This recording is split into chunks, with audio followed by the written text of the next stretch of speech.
ஆன்மீக நேயர்கள் அனைவருக்கும் இனிய காலை வணக்கம்.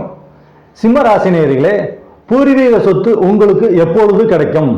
மேலும் பூர்வீக சொத்து கிடைக்க தடையாக இருக்கக்கூடிய காரணங்கள் என்ன?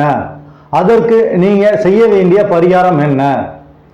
பொதுவாகவே பூர்வீக சொத்து கிடைக்கணும் அப்படின்னா உங்க ஜாதகத்தெல்லாம் 5ஆம் இடமும் 5ஆம் வீட்டு அதிபதியும் நல்ல நிலைமையில் இருக்கிறது ரொம்ப ரொம்ப முக்கியம்.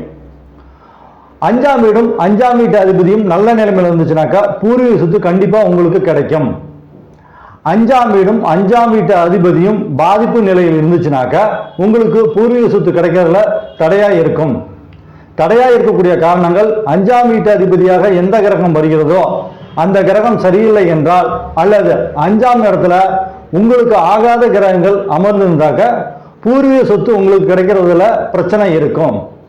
மேலும் நீங்க பூர்வீக இடத்துல இருந்தீங்கன்னாக்கா பிரச்சனைகள் அடிக்கடி வரணும் அப்படின்னாக்கா அதற்கு காரணம் பார்த்தீங்கன்னாக்கா 5ஆம் இடமும் 5ஆம் வீட்டு அதிபதியும் பாதிப்பு நிலை இருந்தாக்கா நீங்க பூர்வீக இடத்துல நீங்க இருந்தீங்கன்னாக்கா உங்களுக்கு பிரச்சனை அடிக்கடி வரும்.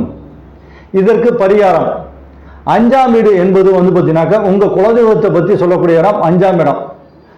5ஆம் வீட்டு அதிபதியாக எந்த கிரகம் வருகிறதோ அந்த கிரகத்துக்கு உண்டான பரிகாரம், உங்க குலதெய்வ வழிபாட்டு, இதை மட்டும் நீங்க முறைப்படி செஞ்சுட்டு இருந்தீங்கன்னாக்கா உங்க பூர்வீக சொத்து உங்களுக்கு கிடைக்கும். மேலும் பூர்வீகத்தில் ஏதாவது ஒரு பிரச்சனை இருந்தாலும் உங்க குலதெய்வ வழிபாட்டால பிரச்சனைகள் படிப்படியா குறையும்.